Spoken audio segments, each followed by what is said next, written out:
Non, mais là, ça qui est étude générale, Migra Malunzi, ça qui est étude générale, namoni qui a mon mabé, pourquoi? Parce que, nous avons parlé à Bengi, nous avons des mères, à Bengi, parce qu'il n'a pas solo là, pour que Abo Mamoto étant que collègue Bazagné na Moussala quoi. Alors ce qui m'a étonné c'est qu'il a enregistré les sous. Il a enregistré les sous. Voilà. Na monango déjà mabé et puis sur tali enregistrement on a pour mona que nous on a biso des mères alobi en salle émission té pour na makambo ngo. Abi en salle émission té pour na makambo ngo. Mais ma voix c'est bim. Aujourd'hui, on a déjà que qui bien. Voilà, c'est ça. On a les sources au moment que article c'est-à-dire ngala pataya kolobate. Voilà. Selon moi, voilà, c'est ça. Elle n'a pas laissé le temps, sa conversation tirée. Voilà. Parce que question-réponse, c'est ça. Voilà. Est-ce que vrai ou faux? Showbiz est qui projet dans l'ail. Vrai. C'est ça. Mais il y a à répondre à la question. Non,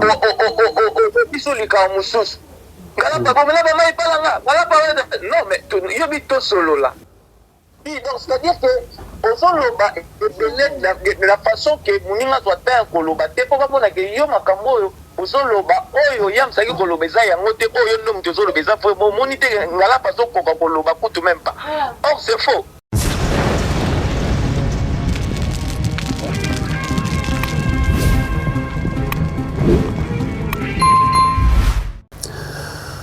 Voilà, j'espère que vous allez bien. Bisikagnon, c'est Jean-Louis à travers le monde. Merci beaucoup. Nandenge Boko Zong Selangai, votre tonton Migra Malunzi, à travers cette chaîne chez Malouzi Migra Studio, Sikani Obo la analyse. Oiza Rassama Film. Voilà, je vous aime beaucoup. Maman Minata Tulomba, Mbote Nayo, Yassine Jolie, Maman Claudine Bokato, la Bino se base à Londres, Maman Yvonne Longomo, Mbote Nabino et Belé Bissika, Oyo Ezouami Bino. En tout cas, j'ai des analyses à faire. J'ai vraiment des analyses, mais le rôle dans des procès, il y a des braqueurs, Oyo,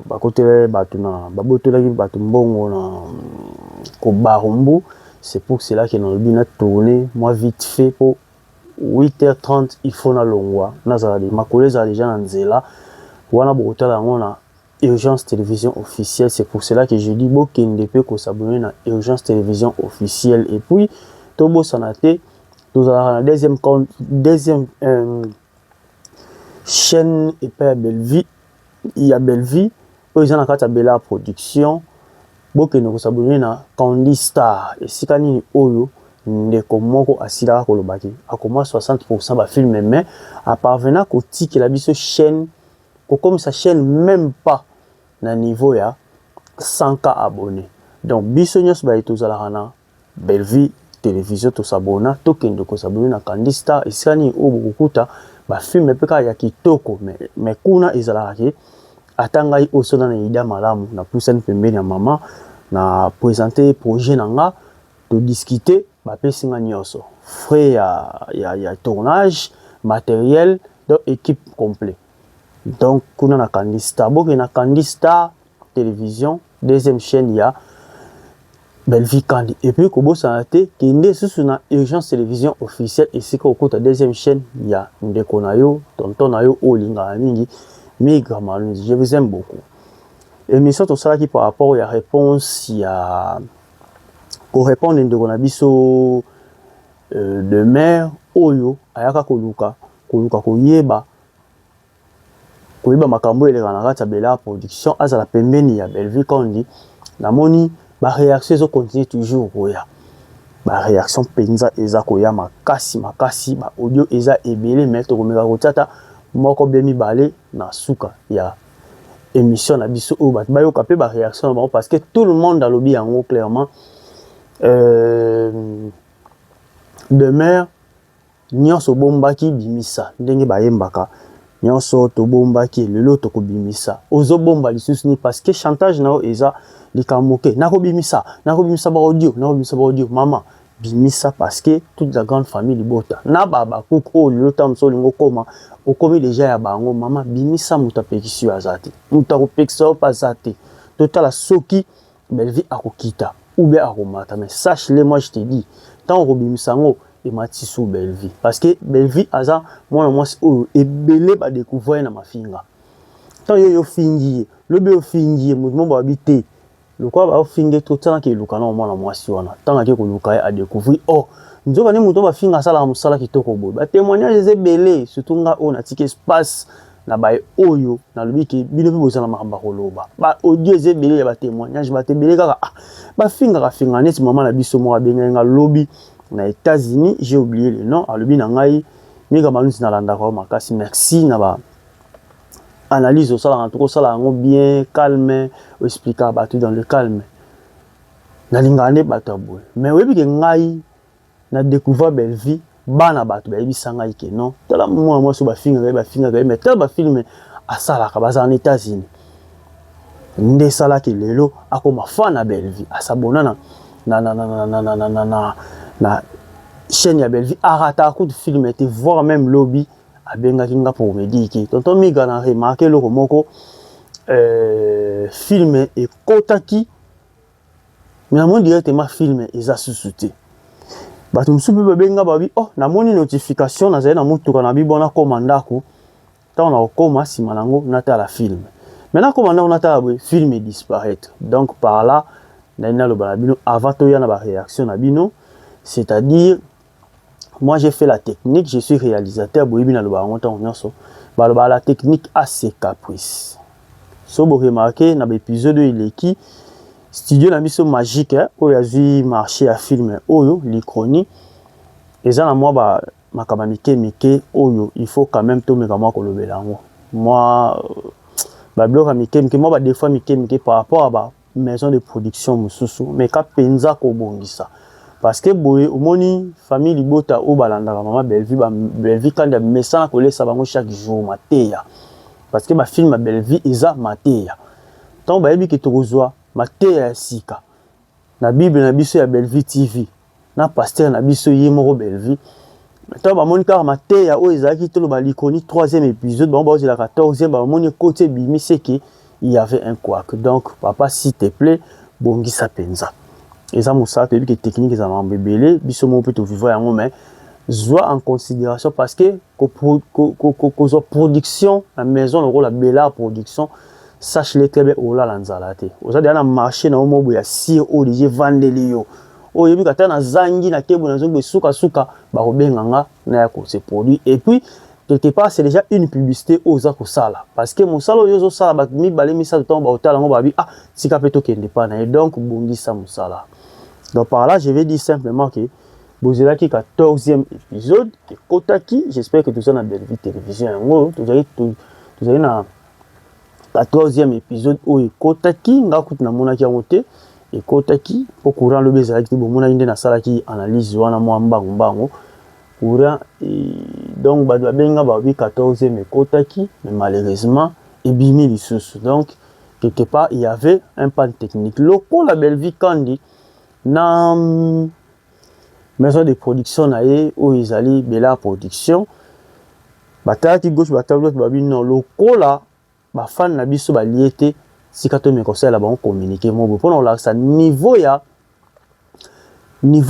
organisation où ils ont la katia bela production quand il y a moi problème mo bo monter ba yeba ndenge ni to ko sala pour que to s'excuser auprès de les téléspectateurs au batal rabiso 460 quelques mille abonnés ou bah s'abonner bah que chaque jour tu lis à caméra et bah les bisoter parce que la belle vie quand dit attend un samedi jour à repos même dimanche diffusion ezalaka mais soki bomoni diffusion ezate soit ekotaki bimi c'est que il y a eu moi quoi que mon robot donc tokokende na Facebook il y a so côté na Facebook il y a Belinda Bellevie officielle Belinda Bellevie officielle et sikani okota communiquer oyo production bela production et silaki kotia pour na désagrément oyo et salami par rapport ya nde bomona ki film koti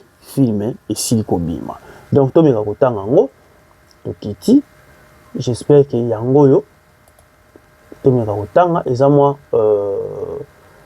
moi message mo ya moke par rapport ya moi quoi donc to meka kotanga na bino ensemble. Chers spectateurs, spectatrices, nous sommes profondément désolés pour la capture qui a eu lieu pendant la diffusion de l'épisode 14. Nous saisissons votre irritation et vous prions de bien vouloir accepter nos excuses les plus profondes. Tout en attente, tout en œuvre pour rectifier le problème. Voilà. Nous sommes engagés à répondre à la diffusion du film demain vendredi à 16h30 heure de Kinshasa.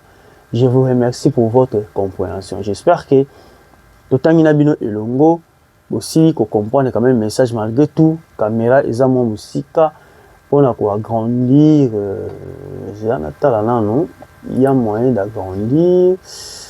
Enregistrement, envoyé. Donc, dans Denatangui, j'espère que vous comprenez déjà, c'est juste une esquisse auprès.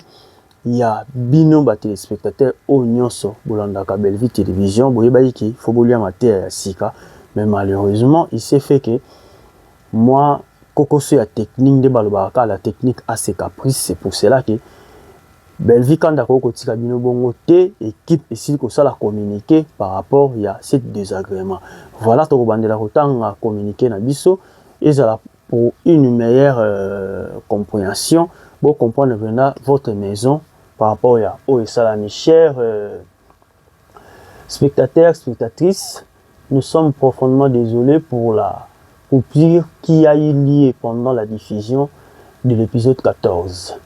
Nous saisissons votre irritation et vous prions de bien vouloir accepter nos excuses les plus profondes, tout en mettant tout en œuvre pour rectifier le problème. Nous sommes engagés à reprendre la diffusion du film demain, vendredi à 16h30, heure de Kinshasa. Je vous remercie pour votre compréhension. J'espère que vous êtes très compréhensifs. Vous allez être très compréhensifs. Vous en écoutez ça. Il y a bombaté parce que famille Libota, il y a des intellectuels et puis il y a les personnes qui sont sages. Nakatia, Bela Production, à Bissetolobaka, Moussenzaza Kati. Parce qu'il y a des têtes. Les locaux Oyo, 16h30, diffusion, Oyo Monaki, Ndebakomi Awa, et Kotaki, Ibimi, pour répondre à Ronde Lelo. Voilà.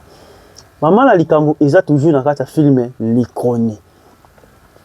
J'ai des vidéos oyo bandeko basili ko sala pona komonisa biso le lenge nini film na biso ezali ko kendele to pesa bino moi elengi wana quand même ya landa ba film ya Bellevie Kondi na esengo nyonso na otiela bino micro na retour. C'est un micro dans la retour. Pour me kakolanda malgré tout filmé. Les lots ont à 16h, mais on filmer à 16h. Parce que maman déjà si a sali communiquer là. Donc, mais tout l'andana nous, moi, bande ronde basili koloba par rapport à film, si mato ya ko chiter na ba audio atami ba lebe misatu ya bande ko batindi biso par rapport à l'émission où il est kaki pona réaction na bango pona makambo etali belle vie kandi des mères na yams mais makambango ezokolatela biso belle vie voilà tolanda nanu moi eloko oyo comme ça awa nabongisaka baaudio na nga oyo ya bandeko oyo basili kobenga biso mpona kotindela biso baaudio na ya baréaction na bango donc c'est ça. Maga ndeko mobali na kom voilà oyo ezali évolution un film ndenge ezali kokende mais tellement bato balingi belle vie mingi qu'est-ce qu'ils ont fait bazwi photo ya Stéphie o bakonyokola epa mobali na ye ada basili kozwa voix ya ndeko na biso David Nsala basili kosala mwa eloko moko ya kosekisa bato tala coïncidence elobi nango bato bafilme ya belle vie ekendaka kaka na mwa eloko moko boye so botali omona mikolo tomoni mwana mobali moko boye abomi moninga na ye tolanda mwa eloko nde basala yango eza mokeme esali bien makasi. Pour Maga ndeko mobali na kombo ya Christian abetaka mwasi trop tina suka nango abomi ye mais abomi mwasi na zemi ya wi maboko ko imaginer non seulement abomi mwasi mabomi pe na mona na mbala moko yango conseil to ko pesa na bino ba papa botia ko beta basi bino pe ba mama ko landa bolingo tina suka te po ya zalaka makasi po ya sala bien ya kotsa mona ndako pona bolingo ko kufa pamba benga la police eza mama soni te po ko kufa famille nem te regretter les famille oyo ya mave ba regretter mobala kei.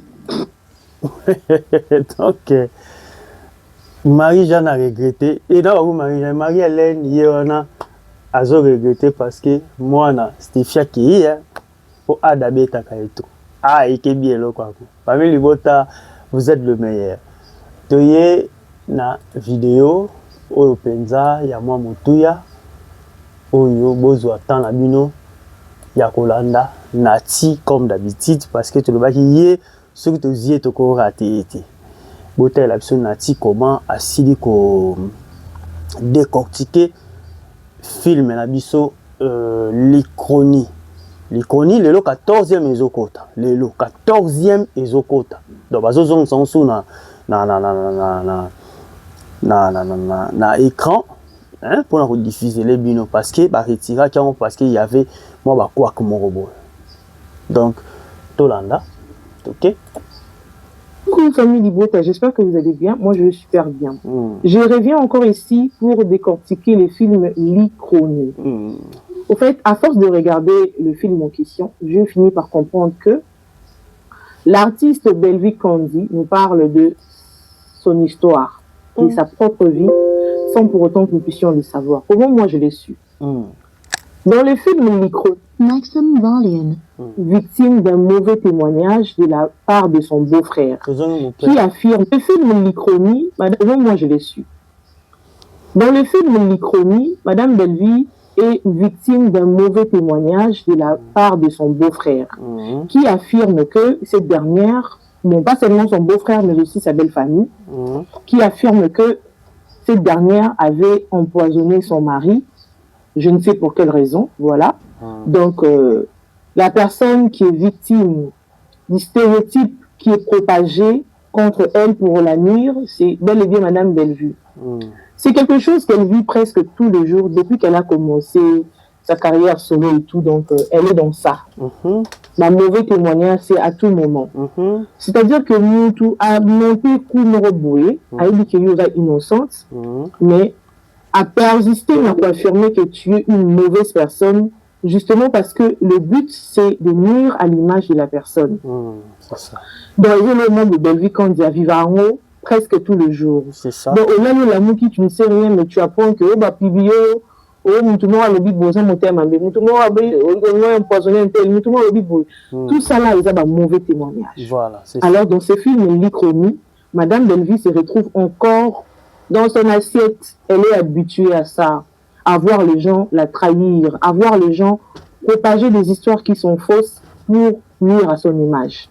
Donc, Nati a si expliqué Bissona. Quand tu as fait L'Ichronie, j'espère que beaucoup l'ont expliqué bien parce que ce qui na bandi ko expliquer bino sikoyo et ça là que bota la film était mais na bi ki boza brancher toujours na Belle Vie télévision pona ko luka koyeba nyonso e koleka na kata film l'iconi et ça na moi coïncidence c'est comme si Belle Vie a bêti histoire ya vie na ye bato mususu ba la film mais bazo comprendre penate so botal makamingi ezoleka kuna kokosela bato makamu mutavandi ka boda les vidéos ba pesa ki nani poison tela o makamnyos o kute tala ka été bomuna bato basaka ko bamba yango donc quelque part l'icronie ezo faire participer na moi histoire ya Belle Vie bon la film est bien très bien tout à la film ka te pour un sentiment qui na tala di théâtre bobo yango na sepelaka ba film Belle Vie salaka na ba référence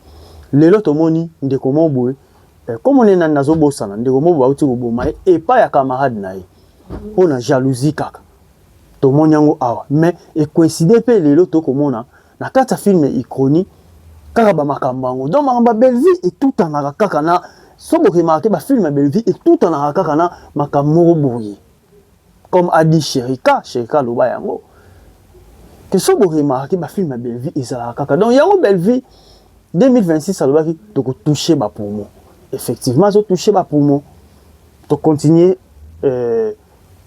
maloba maman na biso nati OK mais comprendre film mais oh mais non comprendre est-ce que nous suivons les films na Miss Moko en tout cas restons branchés sur Belle Vie TV parce qu'il y a des choses moi je me dis que c'est une donc j'étais en train de dire et comme il a été déjà ou là innocente dans l'histoire moroboué mais même ma camarade chez l'armotema bah douter la innocence n'a eu jusqu'au point de propager bah faux bruit pour que yo okoya Belle Vie quand il vit cette situation avec son ami Aziza voilà Aziza qui affirme que Belle Vie a moment mobile naïe Aza mutumabe et puis je la une bonne naïe à songi muchopi voilà na vraie vie de vivre même situation donc la proche na yo bazo propager mambo kuta parce qu'ils ne savent pas te croire au fait na film où la leçon est tellement ébélée que c'est ça moi en tout cas je me retrouve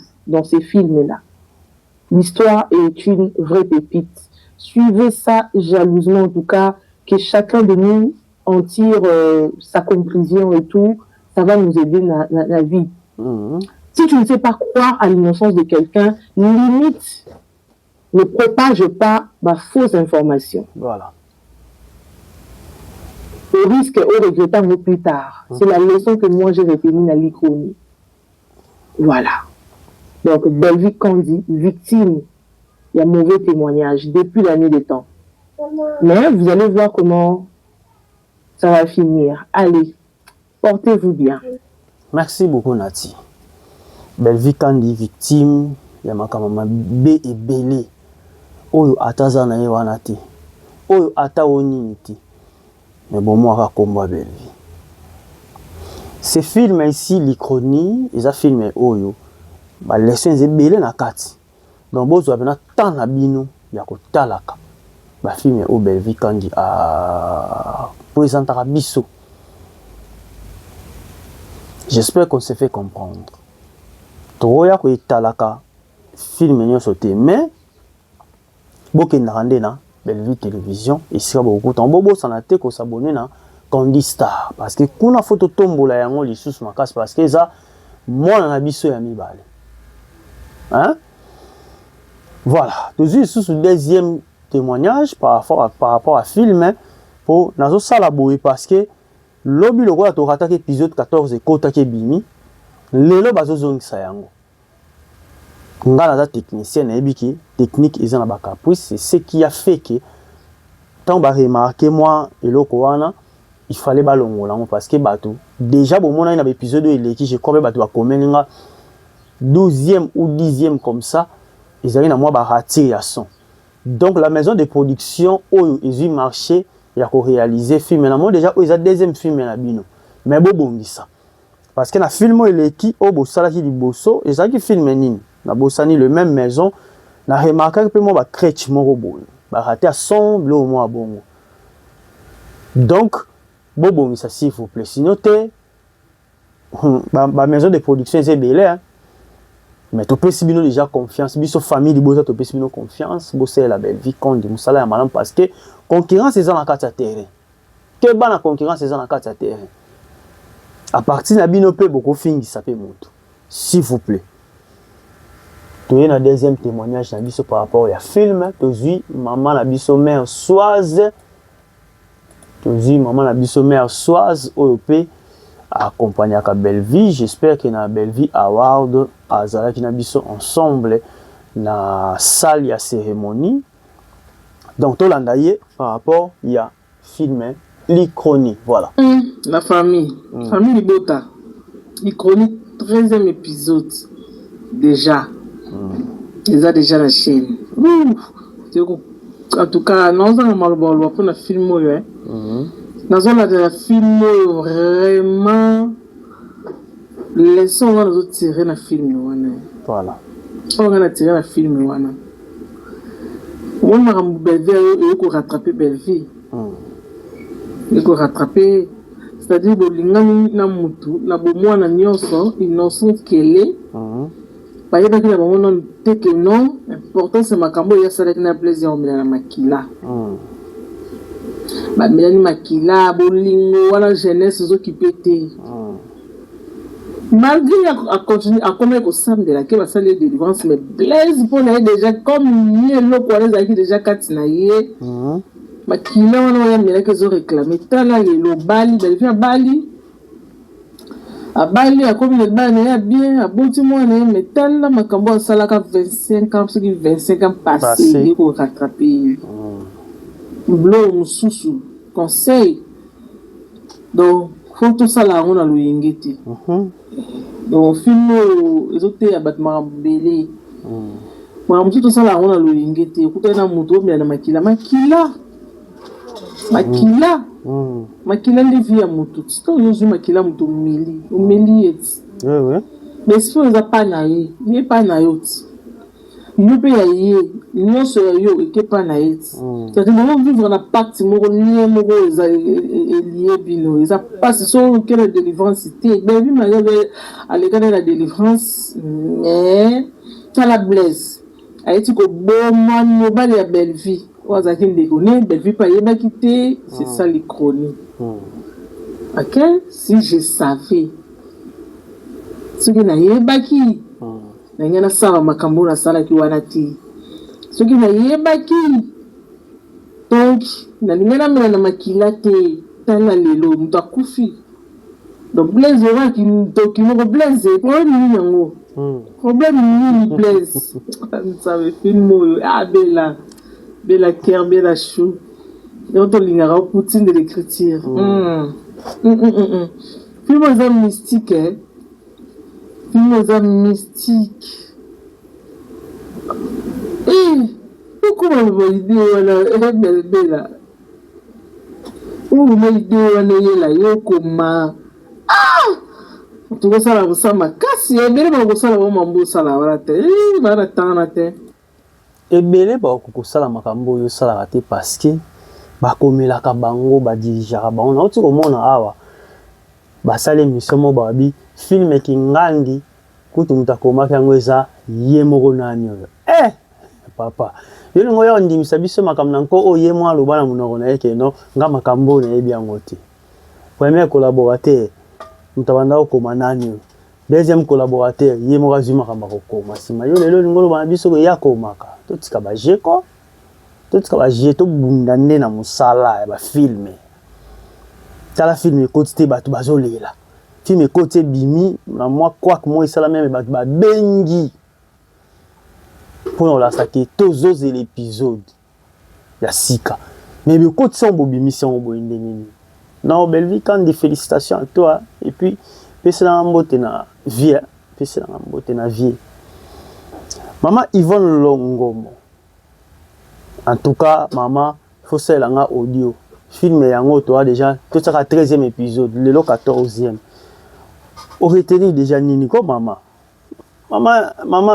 Aminata Tulomba déjà ça là on peut nini te yopé maman nanga je vous aime beaucoup base à Londres maman Claudine Bokatola Je vous aime beaucoup, Bazalon de Binonyoso, Anabaya Sylvine Jolie. Binonyoso, maman, Walanga, Linga, Bino Makasi, parce que Simba Bendele, Bino Bosimi drapeau ya famille Libota. Surtout dans la République, la famille Libota, tout la présidente Nabiso, qui est Belvi Kandi. La Simane, tout le monde en bas, mon papou. Mon bas la mère, mon bas la mère, vient Nabiso. Est-ce que Bino Bozara, Bino Deba, Soda Makaso, Bino Bozara tout autour de la mer, Biso Skotoza, Bateau to Simbi, défense quoi, Biso Daba ministre, défense quoi. C'est ça. Belvi quand des sika bête là, bango yango. Donc, quand on a Belvi télévision, on écoute sous quand on va filmer, et puis, Candy Star, c'était Candy Star. Beaucoup il y a Candy Star TV. Donc, on continue au dire la biso ya mère Soise. Les chroniques, une leçon de vie. Ana tawana kututé. Mama na rakosa les kabeta biloko to les kabeta bilo vali lisaka pena mo donc non félicitations chronique 13e épisode l'autre 14e épisode peut-être un peu cause à la paix suite et fin on ne sait pas mais félicitations à toute l'équipe. Acteur Bazalaki à la hauteur, chacun a donné le meilleur de soi. On a vraiment compris comment Marambeleki. Donc, artiste Nios a Ada, Nathalie Ada Tango, Azana Joël, Tango expliqué Joël, donc on fait un bouton jouer. Hey! Autant que nous Stéphie, autant que nous Marie-Hélène, autant que nous Blaise sera ce que ça n'est pas. Ah non, il y a mon Poutine. Ah non, c'est pas de ma casse. Je suis fier de Bella, belle victime. Donc, pour comprendre déjà que Belvi Kandi, Poutine de l'écriture, on l'aime beaucoup. Parce que à cause de la biso musala ya malamu mingi. Toutes nos excuses ngapi na mikoti na kata technique, moi désagrément au salami bolimbi sapenza.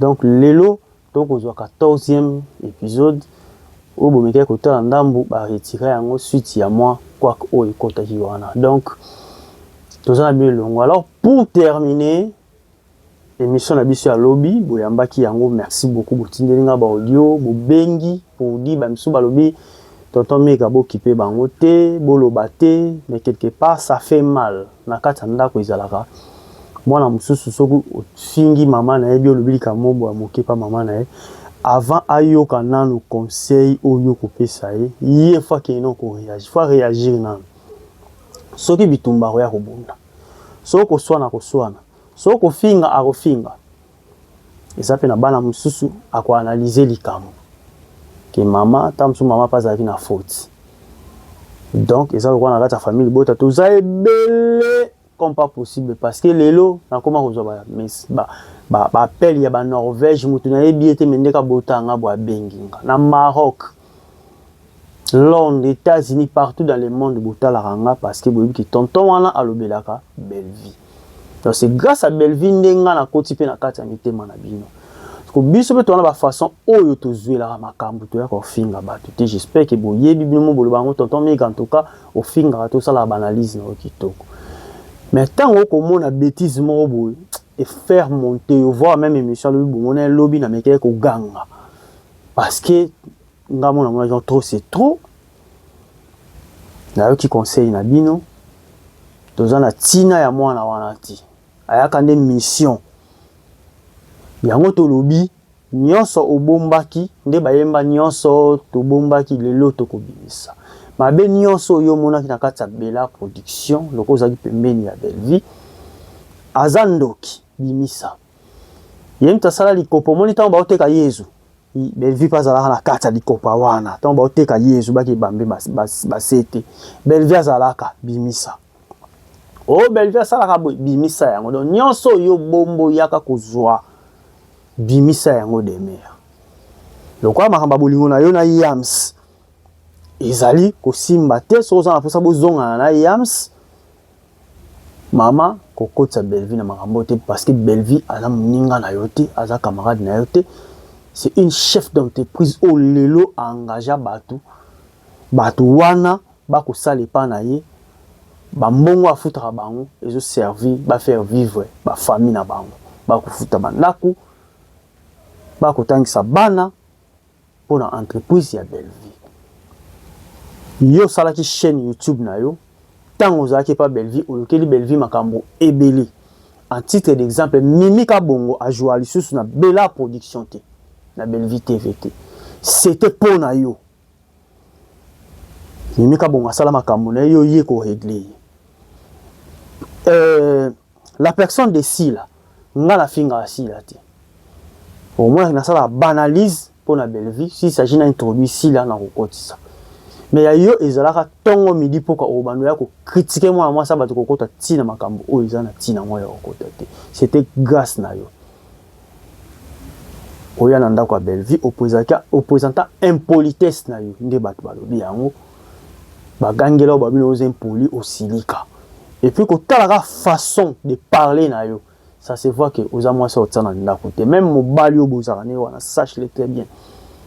Mais il soit supporter parce que bato kwa babiso donc on supporter to na na misu ti okobima na ndako sans même na lobano io OK.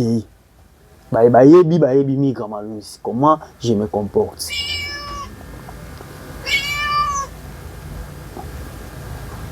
Allô gosse di Kambala. Excusez-moi. Bonjour tata boni.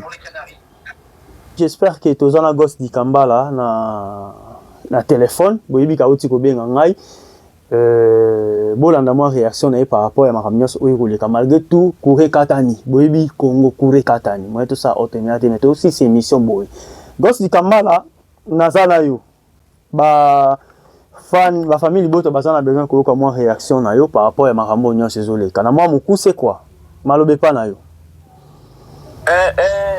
Babida la bengio awa na kotala nini comment on appelle ça la Canal Plus. Est-ce que ça a Canal Plus est quotidien? C'est quotidien ngoti. Et quotidien. Réaction par rapport à quoi période ça nous par rapport à nini? Par rapport à makambo oyo parce que voilà yo kutu mto yambaki pena nani yo yambaki Yams na émission oyo eluki makambo ndeko na biso aye ko sala droit de réponse des mérés aye ko sala droit de réponse to na on to so moi réaction na yo. Par rapport il y a voice voice voilà voilà.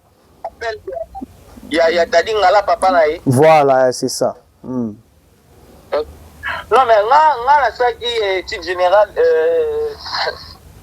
migra malunzi na ça qui étude générale na moni kango mabe pourquoi parce que ngala parler a bengi ndoko na biso de mer abengaki parce que qui n'a pas solo là pour que abo mamoto etant que collègue bazali na musala quoi alors ce qui m'a étonné comme moi c'est que il a enregistré les sous il a enregistré les sous voilà na monango déjà mabe et puis sur tali enregistrement on a au moment que ndoko na biso de mer alobi en salle émission te pour na makambo wango abi en salle émission pour la makambo na plein émission abi en salle émission te pour la makambo wango mais ma voix c'est bim aujourd'hui on a déjà que étation ça qui bien voilà c'est ça pour tali les sources au moment que article tadi ngala pataya kolobate voilà yaka mutazaki na koloba po makambo yazoloba selon moi batu ba mona ndeti te aobele na ni po yaza na raison voilà c'est ça elle n'a pas laissé le temps sa conversation té Bolobi ono to solo la kasi voilà yo to solo la loba kaka muninga loba te parce que ko solo la question réponse c'est ça ndenga na to sala boy voilà ngala pa est-ce que vrai ou faux showbiz ezaki projet na ngai to ngala pa loba vrai c'est ça mais yo ngala pa tante que à répondre non à question biso lika mususu Non, mais yobi to solo là. Wane comme ozo gangela mutu soit tozana donc quand ndengo lobi ezake azaki na besoin ba mona ki façon na yazali laka parce que ye ko talebo aza déjà une fille arrogante. Donc ali ko la sabat ki botala ngai kutu ndenge nazo gangela bota vidéo ni na manda gangela par rapport à makamba on nyonso to lo ba bongo. Oui, donc c'est-à-dire que de la façon que Mouninga doit faire koloba te pour pas que yo makambo ozoloba oyo yam saki kolobeza yango te oyo ndom tozolobeza fo bon monite ngala paso koka koloba kutu même pas. Or c'est faux. Voilà, c'est ça. Or c'est faux parce que koloba faut que la Mouninga tapo vito solo là. Monique makambo na raison. Ngala pa yebi yango bien. Quand loba likambo ngala papa réagir. Kolobi likambo parce que sur la libre audio non alobi ngala pa aba bengi la téléphone à saleke audio ya plus de 4 minutes. Pourquoi yango l'électricité? Voilà. C'est ça. Mais Nakota là, c'est comme si c'est dans l'habitude naie parce que surtout zongisi moi cassette à visima au moment que mikoleleki bana pe ko solana baninga kande bazaka groupe de 4 ndé to yebeli bango bazaba communicateur ya maman la bisobela babanda ko sola mais il paraît que quand bazo sola bazana mobile ni ndako mobile na ye enregistra bandeko donc tout le ko ezandenge na ye façon na ye ya ko zana bato azana molima ko enregistrer bato quelque part mais mika malunzi na biboye kaka na voice wana na nini voice kutute kaka na communication wana oyo bimi wana oyo ya sel soka na liso ne c'est pas mais on peut on a les réseaux sociaux et ça ba makambo ya que na linga kina sala émission mais nga na sala émission ti mais bimi on doit quoi enregistrer la idée nini voilà et puis on a tika na ngayo mokili ezotala biso ezoyo kanga na yo na minute oyo et fait à quoi enregistrer mutu ko publier yango eza condamnable faut te bageloko wana donc Ghost di Kambala merci beaucoup loba na yo poto si ça ouais na kutu ba condamnation ba ko enregistrer ça problème te na ka po souci na nga c'est qui sera makambo nyo c'est ça qui yo lobi au resal émission te pour répondre mais on enregistrer pourquoi c'était aujourd'hui avant si akoloba pourquoi voilà et puis la souka la yo beke ko leka l'émission te mais ebimi ba enregistrement là yo donc ça dit que tu te fais ridiculiser toi-même c'est ça vraiment c'est ça ozo ba makambo moko boye oyo to kanisa peut-être que ko sunga or bato ba dana rabiso pe ba rabazo bate c'est ça batenga la bisi mi to sola na boye ngai on peut makambo na ngala lobona émission mais on loba suite dans la non la téléphone mais la suite on lobe bele ko na suka makambo to lobi ngala na enregistrer ngo po makambo na suka ngano to lobi na bimission ngo suka na réseaux sociaux parce que na mauvaise intention zana c'est ça yo ndem tozana na mauvaise intention parce que au saliango pour que on nuit na baninga yo ndo zana mauvaise intention c'est ça c'est simple à comprendre c'est ça. Voilà. Moi, salutation à 2 personnes, oui, Bika.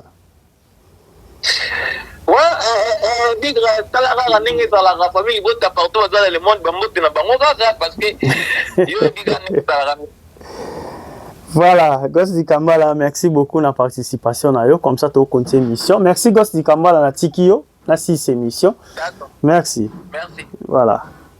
Donc, beaucoup de Ghost di Kambala. Yene mtayambaki bapa na biso Yams oyo epelisi mwa moto par rapport à émission basalaki comme ça tolanda mwa audio ya mutu moko mibale Gisèle Makaya Ndofula olobelinga nini bon tolanda lolu audio ya Karine Nzimbu depuis Paris oyo a réagisaki pona émission wana tolanda toujours banga de nete abisa baboso yaza nango abisa bango libana na baka takina na yamsa boko pakolongo ba éviter buzumba na ye ezaki ya yamsa ba éviter abisa ba audio yaza nango eyafike ana ba audio ya bevi abisa ngo abisa faut que ça ouvert déjà le mois la famille bota akeli soko ke fatila yibu même tata bevi ba confirmer pas ba ngambi nika kungu yinda tuka makamu na avec quelqu'un qui sont dans ma cambo azofinga sila beja muri mwezi kofinga na yanga na wana kikote le abimisa ba audio za na to banga ete abimisa ngo penza ko ba le pena de kana tv abimisa ale kabimisa wa banga projet ni oya lobi ga be va boter projet yo ko sala o ane zo côté projet ni wa ngo ba va boter le projet ba boter va boter abimisa ba audio ya za ngo abimisa comme on le dit na ba audio be va abimisa abuse même à table ba audio biso pe to boya be invité abuse so par exemple ba audio que le dit o be va bo mamu abuse to boya fêter to zaka ya yi abuse ba audio wana bo ba bana de mère les cas ni bimisa ba famille bo ta ba bimisa ba audio wana yo zana ya be bimisa ba se quoi na so na bimisa to ba ngo bimisa bo tika. Voilà, j'espère que likambuya showbiz oyo ezolo ba maman trop. Si quand on a moi pipi na mon amour que kaka pour avant aussi ces émissions showbiz eza na ngona boulevard showbiz eza na boulevard même ngai oso na besoin nango na keka kuna na louer yango donc c'est-à-dire ce que ngana lobi likamo boye que non na osala loko boye et que Gisèle Makaya ndofula soit aga ilunga alobi que non et à que ça lango il y a un lieu qui projet ou bien bino projet non la salle est grandement et Kimiti Zénith de Paris ali nako lobaki bon na mona mikolo fona organiser moi manifestation mo na kati ya Zénith de Paris soit Bercy et comme ça là que la maman des garçons Magali Biseko il y a que ça là on vanga aboto linga projet tu ba be makambo moto ba TV yon il obino ba tumsusu ba omona ko ba français le ko les amayele au français non le bango chaque fois na bandela ke loko français bano ba obota malelo ba granongi na mao ba okuta na kata ba ya banda kwa bota minango ba le bise français ce que pas kuta na ngote na école ndeto futa minerval ba ke sombele français. Le français, c'est juste une langue. Ils ont une langue. Juste quand on dit que français, nous sommes non, maman. Vous savez que vous avez un tout si ça va audio. Sontomika ngai tarini to banga de mère de mère au kanza biso to banga e biso famille bota to banga ka te de mère ale kana tele abimisa ba audio oya le bia bezi azana ngo abimisa to banga de mère fa biso to banga ici abimisa ba audio abimisa comme elle dit que ba projet na bezi ta bote ba projet ne ya so be abimisa ale kana tele abimisa ngo abimisa ba ba audio azana ngo so ki pe beza bo mamu abimisa biso to ko boya bezi et les filles d'amis, c'est comme dans un souk, abimisa, bon, on abimisa, bon, tout dans la vision ailleurs. Comme il y a eu guerre, on peut dire. Voilà, vous sentez que, grâce Nzimbo depuis Paris, à service audio, mais à la canne des Olaksaki, Batubayo qui est trop, ils ont vite compris qu'il était trop, c'est trop. Nayoka ba conseil na bino mais to sani bandeko bana posa ya koloba. Donc je ne sais pas quoi dire. Gisèle Makaya ndofula wana ba seri ya motema wana azala mingi pembeni ya Grâce Malonzi, grande sœur chérie. Donc je vous aime beaucoup, j'espère que tu comprends dans souka ba audio c'est belé mais je suis censé à 4 émissions awa audio mususu tozo ya émission mususu kala mingi te kala mingi te to ya émission mususu on a seulement vite fait parce que nazo bima nazo kende procès ya ba braqueur oyo ba botola ki va changer en bongo na barumbo. Donc, vous allez brancher la Urgence Télévision officielle, la télé d'urgence. Et puis, awa, na chez Malonzi Mika Studio pour la analyse d'Abino, ensemble avec votre tonton Mika Malouzi que je suis. Toute la grande famille Libota, base à Londres, Binonion, son a 5 bino Libo, Kende Bouzala Gebena, ba o batinde ba kombo na batinde ba kombote. Je vous aime beaucoup. Si Dieu ne revient pas, on se revoit au prochain numéro. Merci.